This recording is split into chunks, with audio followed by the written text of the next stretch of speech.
Big Boss Marathi season 6च्या voting ट्रेंड्समध्ये खूप शॉकिंग बदल झालेला आहे. आत्तापर्यंत टॉप 5मध्ये जे फायनलिस्ट होते त्यांचा क्रमांक असा होता. पहिल्या नंबरवर तन्वी कोलते कॉन्स्टंट होती. त्याच्यानंतर राकेश बापट होता. तिसऱ्या नंबरवर अनुश्री माने होती. चौथ्या नंबरवर विशाल होता आणि 5व्या नंबरवर दीपाली सय्यद होती. पण आज सकाळी सकाळी सगळे वोटिंग ट्रेंड्स चेंज झाले आणि हे कॉन्स्टंटली होत आहे. कोण वर कोण खाली असं चाललेलं आहे.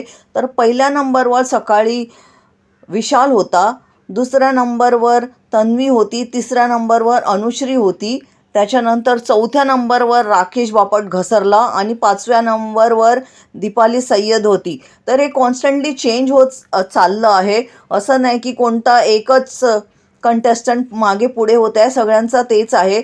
आणि कुठे कुठे तर ही बातमी पण आली पण की विशाल आता जिंकलेला आहे, पण ते खरं नाही आहे. ते अनऑफिशियल आहे.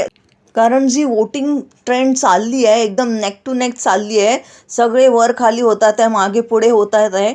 तर जोपर्यंत लास्ट निकाल नाही येत आहे तोपर्यंत सांगू शकत नाही. तर सीझन 1चे पुष्कर जोग आणि मेघा धाडे पण शिरलेले आहेत घरात.